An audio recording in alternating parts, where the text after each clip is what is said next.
Most people believe the moment of the shipwreck is when fate is decided. The chaos, the impact, the freezing water. But history tells a far more unsettling story.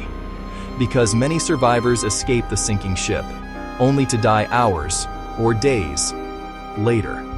Not from the wreck, but from what comes after. Tonight, we're going to examine the quiet phase of maritime disasters, the phase that doesn't make headlines, but is responsible for more deaths than most people realize. Section 1. The Survival Illusion. Escaping a sinking vessel feels like victory. Your brain floods with relief. I made it. But survival is not a moment, it is a timeline. And the timeline is where the ocean begins applying pressure. Exposure strips body heat.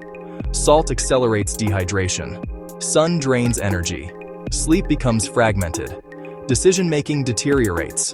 The crisis didn't end. It changed form. Section 2. Why humans fail. After surviving. The greatest threat after a disaster is rarely panic. It is misjudgment. Drinking seawater. Abandoning flotation too early. Separating from the group. Overestimating rescue speed. Small decisions compound quickly at sea. And the ocean is unforgiving toward accumulated mistakes. Section 3. The second night effect. Survival experts often reference a psychological wall that emerges after the first 24 hours. But the second night is different. Hope begins to destabilize. The adrenaline that carried you fades. Fatigue deepens. Cold intensifies. And mentally, a dangerous question appears. What if rescue isn't coming? This is the moment many survivors psychologically drift, long before their bodies fail. Section 4. Exposure. The silent predator. Water removes heat from the human body up to 25 times faster than air. Even temperate oceans can become lethal over time. Hypothermia doesn't always feel dramatic. Often it feels like confusion, clumsiness, poor judgment, which makes it even more dangerous. Because the person losing clarity is the last to recognize it. Section 5. Dehydration and cognitive collapse. Humans can survive surprisingly long without food. Water is different. Dehydration thickens the blood, strains the heart, and clouds cognition.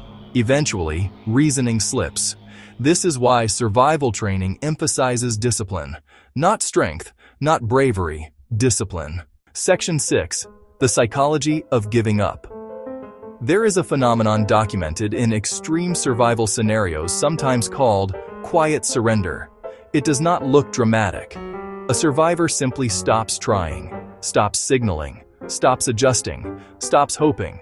From the outside, it appears sudden. In reality, it is usually the end point of mounting psychological fatigue. The ocean does not need violence to claim lives.